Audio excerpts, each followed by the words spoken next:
Let's name what most of us got handed growing up. It wasn't written in a manual. Nobody sat us down to explain it.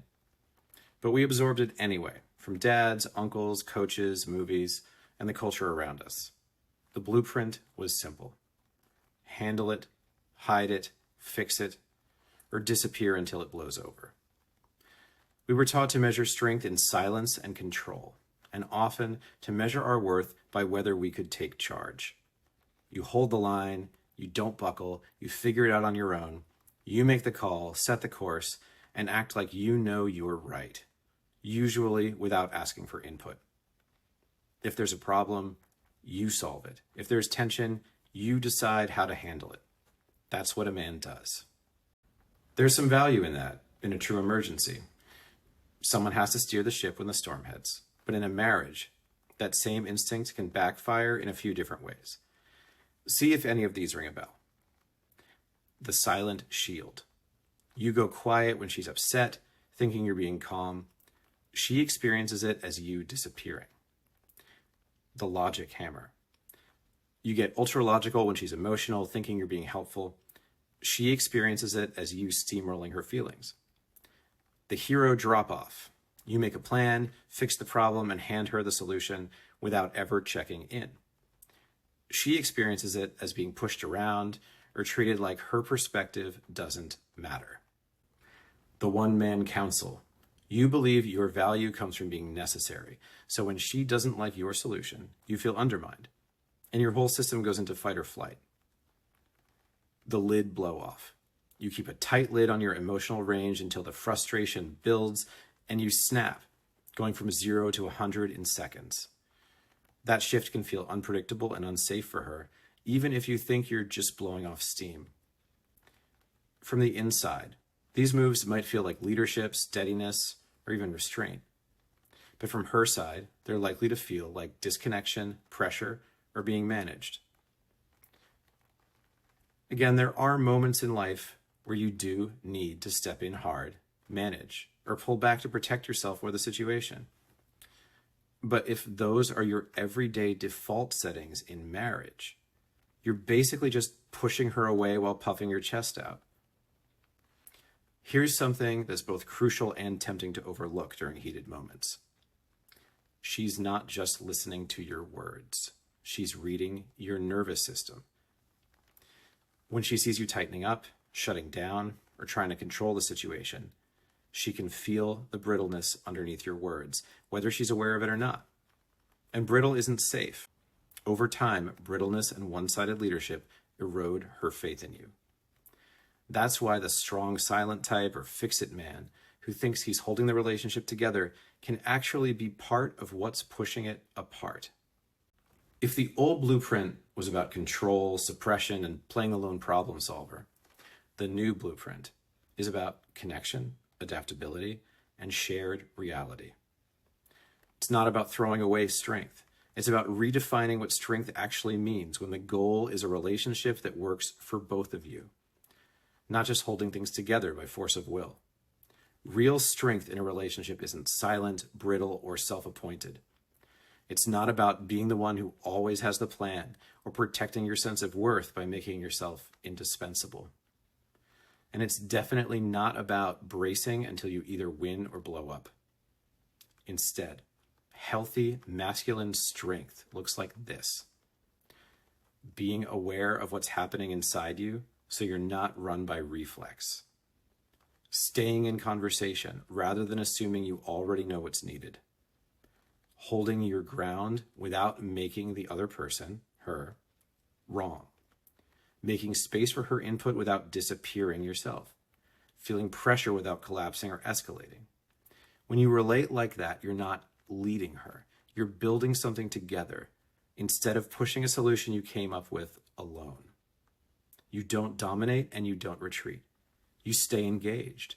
You have emotional balance, flexibility, range, and a collaborative mindset. Think steel cable, not stone. Stone might be hard, but it's rigid, and once it cracks, it breaks. Steel cable is strong because it can bend, absorb, and adapt without losing integrity. That's what the old blueprint, the one most men were given, never taught. You can be emotionally responsive and strong. And in fact, being emotionally responsive is a strength. Collapsing into fight, flight, or freeze, having a limited range of emotions you can handle, or being unable to stomach not being in a position of control isn't strength. You can be part of the process instead of the sole driver.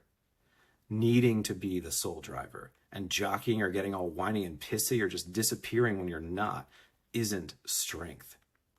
You can stay connected in a way that empowers both of you. It doesn't have to be a zero-sum game. And if you can't handle that, if you have to feel like you're always the winner against your wife, you won't win in the end. You'll lose, and you'll lose her. When things amp up and you start reacting on automatic, maybe going cold, trying to corner her with logic, or getting fast and furious, that's your nervous system flipping into protection mode.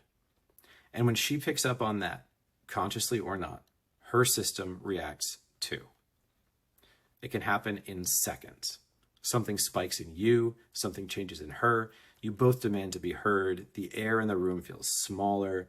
You both refuse to back down. You both feel more alone. That's why conversations spiral even when nobody raises their voice. The skill isn't just communication, it's nervous system flexibility, staying present, breathing, choosing instead of reacting. Emotional flexibility doesn't mean losing your center. It means building a center that can move, not reactive, not avoidant, not performative, clear, responsive, and emotionally aware. In the last guide, you learned how to spot the spiral, that moment when the pattern is running you. Here's another way to keep aware of what's happening. Spot the spiral is about looking at the patterns between you and your wife, the bigger system. Now let's focus just on you. And no, it's not because everything is your fault. It's useful to zoom in on yourself for two reasons. First, because the information is always ready at hand. And second, because it's a great place for you to intervene to change the system. Let's be real. You're not perfect, but you're not the problem. The system is the problem. But the system runs partly by running you. Take yourself back from it and you jam the loop. Both angles are useful, the self and the system. So here it is. One simple way to check whether you're operating from old patterns and reflexes or from a stronger and more collaborative place. It's called the tilt test. Ask yourself this question in tense moments with your partner. Right now, am I tilting from reflex, forward to control or back to avoid? Or am I balanced enough to respond in a collaborative way? Tilting forward might look like over-explaining, saying what you think she wants to hear, trying to shape her reaction, adjusting your tone or behavior to prove something. Tilting back might look like going silent to escape tension, distracting yourself with work, phone, or TV, shutting down emotionally, checking out instead of staying engaged. Balanced and collaborative looks more like speaking simply and directly, letting silence breathe instead of rushing to fill it, staying aware of your own breath and body while listening, validating both perspectives, hers and yours, openly feeling what's happening while staying anchored in your values. The tilt test won't solve every fight, but it tells you where you're acting from, and that's key. Here's where a lot of men stumble once they start trying this. He pauses, he notices what's happening, he tries to be more balanced and collaborative, and it's really hard and unpleasant, like walking neck deep through a mud pit. And she's not making it easy. She's definitely not acting balanced and collaborative herself. But he tries anyway, and maybe it's not perfect. Maybe it comes out a little weird, or maybe he feels like he nails it. Either way, his partner still gets upset. After trying this once, twice, maybe even 5 times, he decides this doesn't work. And so he gives up and just goes back to the old pattern because it feels easier in the moment to follow his impulses than to notice and question them. But what's really happening is this. He's interrupting the old script, but he hasn't built enough muscle in the new one yet. And she doesn't believe it yet because it hasn't happened enough yet. And maybe he's coming across a little crazy because she can't figure out what the heck he's really trying to do. She hasn't had time to figure out new responses either. She's still caught off guard, maybe having a does not compute reaction. And so she just keeps up the old pattern as well as she can because it's the only one on her radar. He's pausing, but his body and thoughts are still running in the old grooves with all the danger signals and urges to fight, flight, or freeze. The old instincts are right there under the surface. She can tell, or at least she's guessing, that this different move is flimsy. And when he gives up after just a couple of tries, it confirms she was right. It was just something weird that happened, not worth a second thought. She's still convinced that the real him is the one that comes out in their old familiar spiral. Here's what I want you to take away from this. You shouldn't give up so quickly. You're fighting against the current here and building the muscles to do it. It's like any skill. You have to practice it over and over again until you get good at it and it gets baked into your muscle memory. And she has to see it over and over again until she feels like doing something different, like it's the right call for her too. Even as you step out of the pattern, you're both going to feel it pulling on you. The difference is you know what you're trying to do here. You're trying to put down a new foundation. So you're pushing against that pull with a lot of intention. Most likely, she'll keep reacting to the pattern for a while, even after you've built the muscles to step out. You've got to deepen the grooves over time. In you, in her, in the relationship. You're training and you're deepening and you're chipping away at that wall. Don't expect a pat on the back and don't expect her to notice. And don't think it's a black and white thing, like either she notices, melts, apologizes, hands you a medal and jumps in your lap when you do this, or that it's hopeless and pointless to even try. The long game is the way to win. The tortoise creams the hare every time. Okay, so a couple other things. First, let's be real. It's not like acting collaborative and emotionally open and staying with what's happening is always the best call. Again, there are moments in life where stepping in hard or pulling back is exactly what's needed.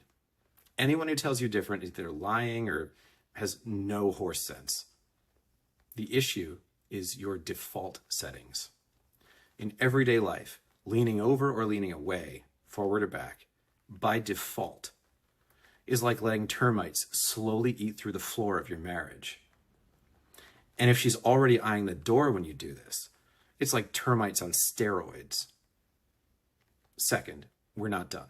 Like I said, the pull is really strong. And at this point, you've got tools to notice what's happening, notice how you're tilting, and then you're on your own. Let's change that. What you need now are tools to regulate your system, reset your posture, and act in a way that matches your values, even in the heat. So keep watching.